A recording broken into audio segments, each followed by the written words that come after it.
দর্শক, এটা আমাদের এই গল্প নাটকের আগামী ৬৬তম এপিসোডে আমরা কি দেখতে চলেছি।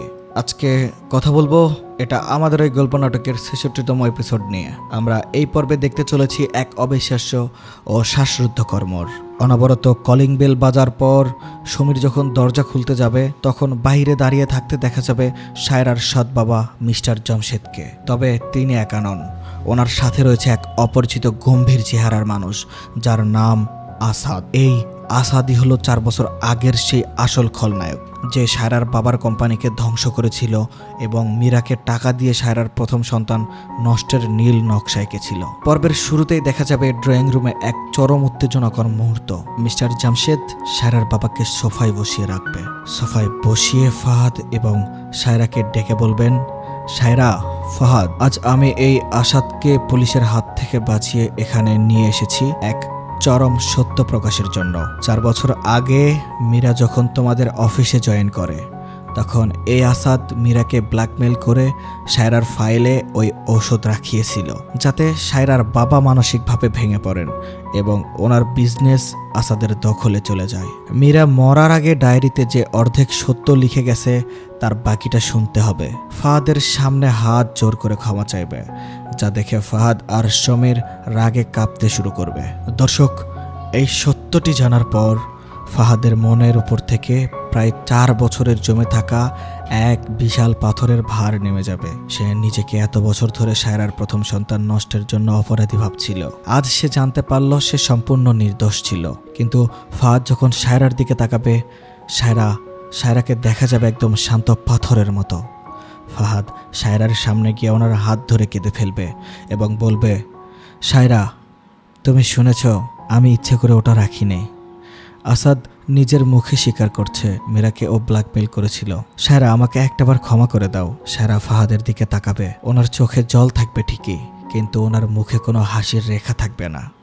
কারণ সায়রা মনে মনে জানে সে নির্দোষ প্রমাণ হলেও ওনার নিজের হাতে আর বেশি সময় নেই।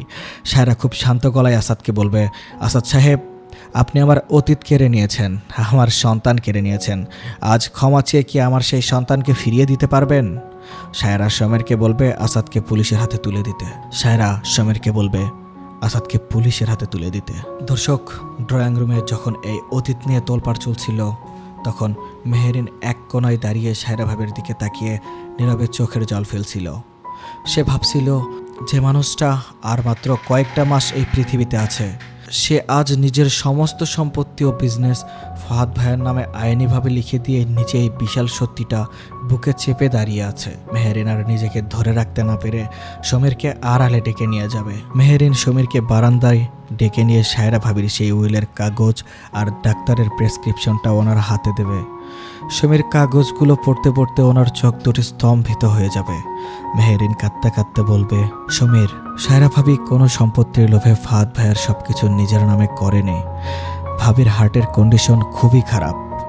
ওনার হাতে আর মাত্র কয়েকটা মাস সময় আছে ভাইয়ার বাচ্চার ভবিষ্যৎ সুরক্ষিত করতে এবং এই আসাদের মতো শত্রুদের থেকে বিজনেস বাঁচাতে ভাবি নিজের ঢাল হয়ে দাঁড়িয়েছে। সমীর কাগজের দিকে তাকিয়ে নিজের চোখের জল ধরে রাখতে পারবে না। সে বুঝতে পারবে তার ভাবি আসলে এই পরিবারের জন্য কতটা বড় ত্যাগ করেছে। দর্শক, সমীর যখন এই ভয়ঙ্কর সত্য জানতে পারবে সে সিদ্ধান্ত নেবে সে আর চুপ হয়ে থাকবে না। ফাহাদ ভাইকে এই চরম সত্য জানতেই হবে। কিন্তু মেহেরিন সমীরকে আটকানোর চেষ্টা করবে, কারণ সায়রা ভাবি ওনার কাছে থেকে ওয়াদা নিয়েছেন। আর ঠিক তখনই তাদের পেছনের দরজায় এসে দাঁড়াবে ফাহাদ নিজে। ফাহাদ সমীর আর মেহেরিনের কথাগুলো আড়াল থেকে শুনে ফেলবে। ওনার হাত থেকে আসাদের সেই ফাইলের কাগজগুলো মাটিতে পড়ে যাবে। ফাহাদ কাঁপতে কাঁপতে মেহেরিনের সামনে এসে ওনার কাঁধ ধরে ঝাঁকুনি দিয়ে বলবে, মেহেরিন, তুমি কি বলছো এগুলো? সায়রার কি হয়েছে? ওনার হাতে সময় নেই মানে কি? আমার সাথে কেন এত বড় নাটক করা হচ্ছে?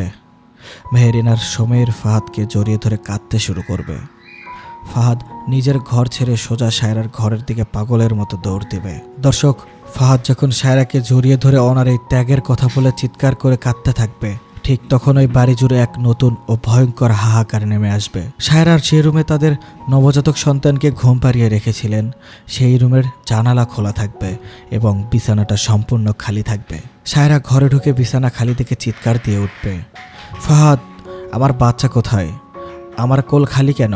ফাহাদ, সমীর আর মেহেরিন রুমে এসে দেখবে বিছানার উপর একটা নতুন চিরকুট পড়ে আছে, যা আসাদ ড্রয়িং রুমে থাকার ফাঁকে ওনার কোনো লোক এটা করিয়েছে। চিরকুটে লেখা, আসাদকে যদি পুলিশের হাতে তুলে দাও তবে এই বাচ্চার মুখ আর কোনোদিন দেখতে পাবে না। সম্পত্তি আর বাচ্চা যদি ফেরত চাও তবে আজ রাতেই আসাদকে মুক্ত করে পুরনো ফ্যাক্টরিতে চলে এসো। সায়রা নিজের বুকে হাত চেপে ধরে মাটিতে বসে পড়বে এবং ওনার হার্টের কন্ডিশন খারাপ হতে শুরু করবে। ফাহাদ আর সমীর চিরকুট হাতে তীব্র ক্ষোভে ফেটে পড়বে। ঠিক এই চরম শকিং মুহূর্তটি হবেই এই পর্বটির সমাপ্তি। দর্শক, সায়রা কি তার এই অসুস্থ হার্ট নিয়ে নিজের সন্তানকে আসাদের থেকে ফিরিয়ে আনতে পারবে?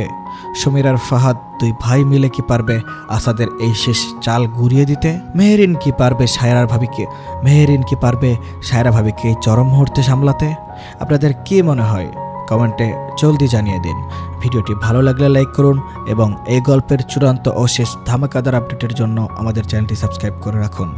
দেখা হচ্ছে পরবর্তী কোনো ভিডিওতে। সে পর্যন্ত ভালো থাকবেন, সুস্থ থাকবেন।